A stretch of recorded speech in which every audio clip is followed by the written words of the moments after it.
Hey there, Bob Trade Genius. Evening of the 4th of October. I want to show you a chart that I found that is why I am not bullish on emerging markets and why I am not bullish on China.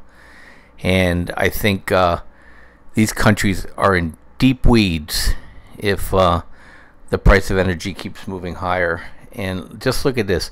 I talked about India before. I mean, India has gone up 45%. Their oil price in local currency, and people can barely buy with a year's worth of income a week's worth of driving amount of fuel that you put in your car in America. I mean, just to give you perspective. And India, and like any other country that has to import oil and then run fiscal deficits. And if you run a fiscal deficit, a trade deficit, and you have to import energy and food, you run the risk of not being a nation. And India they're gonna have to get their arms around this thing pretty fast. And look at Indonesia. And Indonesia, ironically, they produce energy in that country. So I don't know what their problem is. Philippines, I understand. China. So here's China.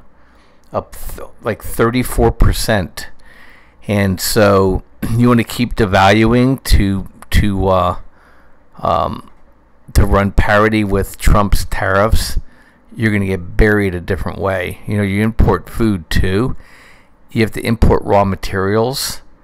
All that stuff is going up in price in local currency, and I don't know how many countries can absorb, a 34% increase, and then if they want to crush their currency even further, you're talking about turning this into a 70% increase in energy.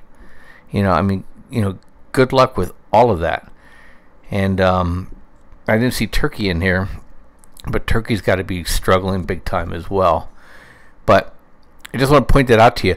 It's a recipe for disaster. So you can do your own homework if you want to look for countries that you can eventually keep shorting. Is import food, import energy, devaluing currencies, and do they have an ETF? Anyways, Bob Trade Genius. Hope you guys sleep well, and we'll see what the employment report brings tomorrow. Thanks. Bye-bye.